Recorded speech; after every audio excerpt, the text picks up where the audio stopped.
This was the best game I think Rob Williams has played as a Celtic. When you look at, I mean, a damn near triple-double on 1 foot?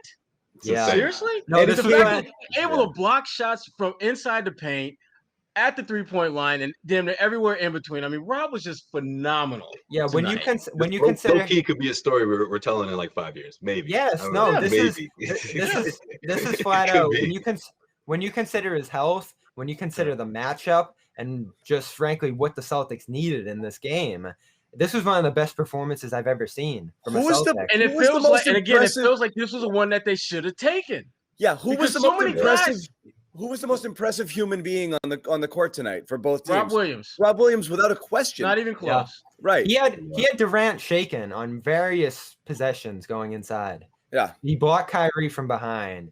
He sent shots flying on the perimeter. The one that he had on Bruce Brown was amazing. He went up for the initial shot and came down and was able to bounce back up and block it. Bounced back and came back right. Yep. I mean, that was and he blocked Harden on the three-point line. Yeah. That was amazing. Some of those were so impressive. And beyond the blocks, he had 3-4 great contests. Yeah. KD inside, Harris on the three-point line, and just everywhere. They recognized it with they recognized him on the roll a little bit more, they could have really gotten that going more than they did tonight. Here's the problem: that 14-minute mark, because that's when he went down against Washington in the previous game. He gets there again tonight, later in the game, which was good. But once he blocked Claxton twice inside on that play and came up lame, that was it. He had to go to the bench, and that was game. And that's still going to be the question with his career. Can he get up into the higher echelon minutes ever? He'll be a great bench player if this is a 20-minute per game guy. But he's got to get to 25, 30. I'm still not putting that label on him, okay? Because, again, he had something coming out of college, and that's not what's plagued him. He's had a hip thing, and all that did was had him miss a couple of games this year, which is normal for people, okay, to miss some. This toe thing is out of nowhere. I'm not branding him injury-prone yet, okay? I don't think it's fair yet, but if it continues on another – It's on his credit report, John, you know? Yeah. If it goes another year, now in terms of being able to, he does not have an 820 score. In terms of being able to, until he clears this, it's gonna be there, you know.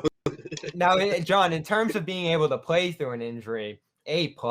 I mean, how can you look any better with an injury than what he looked like tonight? We're talking about a guy who relies so heavily on being an impact player because of that leaping ability, which means that, and again, the Bruce Brown block is the one that jumps out to me. How the hell can you make that play with turf toe? Where you're just boom, boom. That's a positive thing about in this series, just the way the series is constructed, multiple days off between all these games. Yeah. For 2 days off, or 3 in this case, I guess it was, to be able to rejuvenate him to this level, missing a couple of those practices and just sitting down on it. We know this is an injury where there's not going to be a long-term risk to fighting through it. He's going to be here for this series, it looks like, and that's going to help Boston quite a bit. Yeah, there's a question in the chat here I find interesting. What's Williams' ceiling compared to other bigs the Celtics have had in the past? He's a hard person to rate. Everything is relative to health. It's health, but he's also so different than anybody they've ever had. Too. He's sort of one of one, you know. Like, what's his comp? There's no comp. Not among Celtics. I think the only guy in the league that I think comps is JaVale McGee, as far as having that ridiculously he is so much better. Well, he is better, but I'm saying as far as the things that Rob does that he's consistent with, they're similar to JaVale.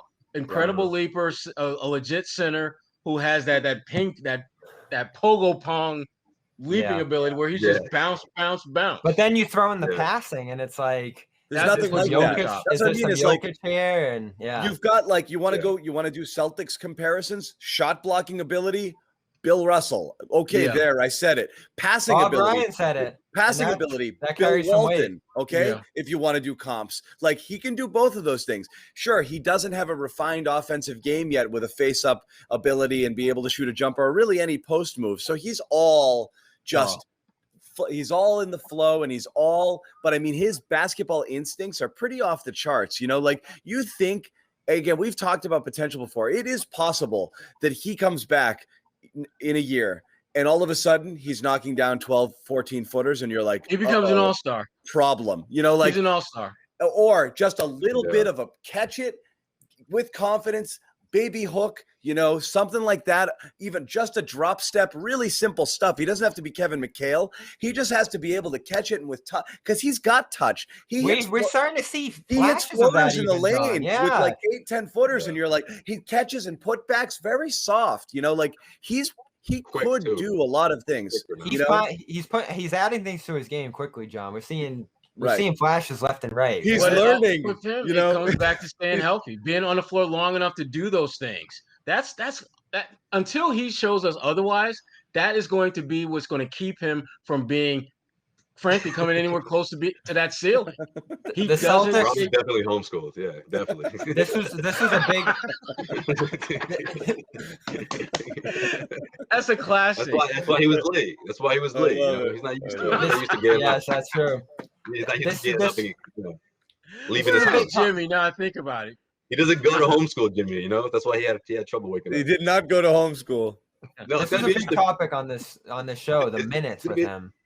Yeah, because it's going to be interesting to see what Brad does moving forward. I felt like he was itching to get Rob back in there in that third quarter when the Nets got out to that huge run, and he could, because he's thinking, man, I'm going to need him later. And he actually, it wasn't by design. It was like an extra 2 minutes because first he was going to get Tristan Thompson, but he was at the free throw line, and then they just couldn't get a dead ball. He's standing there at the scores table, and I feel like Brad's thinking, okay, this is a good thing. You know, they'll get to the fourth quarter, we'll use them, you know, and the Celtics just couldn't use or couldn't get that run to really counter the Nets. And again, I think you got to look back to Tatum, you know, Bobby. Like, I feel like Brad in himself was probably thinking, you know, keep Rob out there as long as I can, and I'll set him up to sort of hit that next stride. And it never happened. He couldn't find it.